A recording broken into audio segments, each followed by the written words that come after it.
Sizlerle makromeden saksı askısı yapıyoruz. Evimde bitki yetiştiriyorum ve bitkilerimin sayısı çok arttı.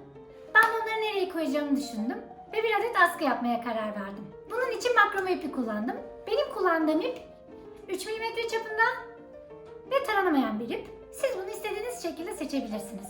Bu ipimi 8 adet 4'er metre boyunda kestim ve hazırladım. Ahşap bir halka kullandım.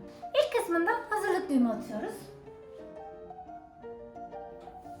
Bu şekilde geçiriyorum ve 8 adetini de buraya geçireceğim.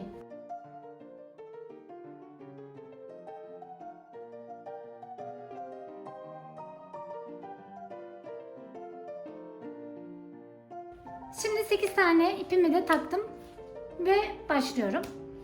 4'er tane ayırıyorum ve kare düğümler atıyorum. 6 adet yapacağım buraya. Bu düğümü.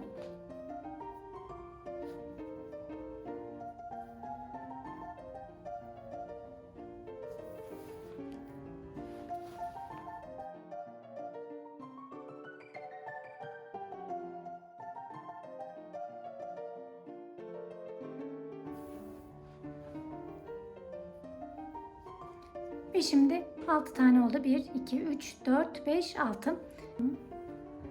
Diğerlerini de 6'şer tane kare düğüm atarak devam ediyorum.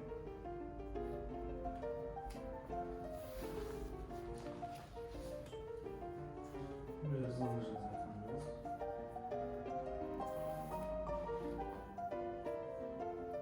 Ve son kısma geliyorum. Kare düğüm tekniğini görmek istiyorsanız eğer şuradaki videoyu izleyebilirsiniz. Tekrardan gösteriyorum.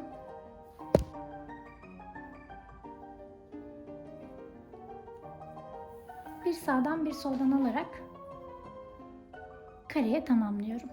6'şer adet yaptım. Şimdi bu şekilde bitti. Ortadakileri dışa alıyorum. Dıştakileri iç kısma alıyorum. Ve burada bir adet düğüm yapıyorum. Kare düğüm oluşturmuyorum.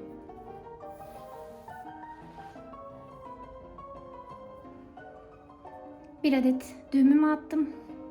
Dışarıdakiler iç kısma geldi.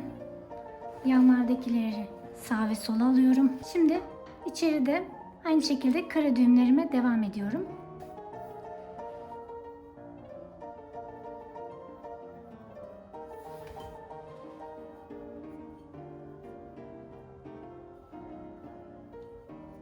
Şimdi diğer kısımda 6 tane yapıyorum.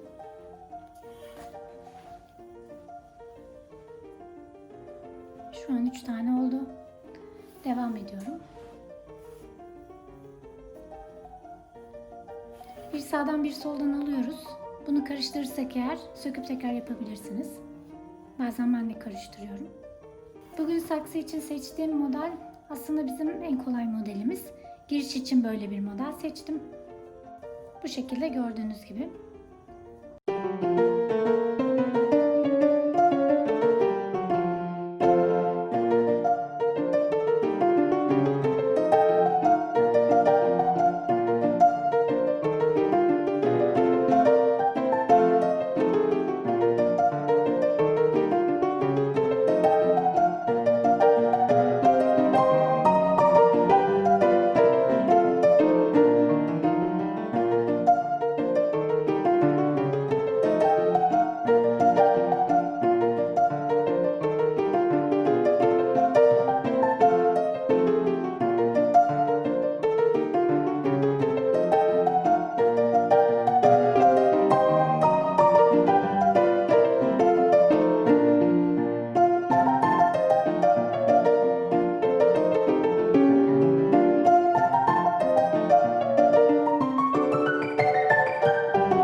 saksınıza göre ayarlayabilirsiniz.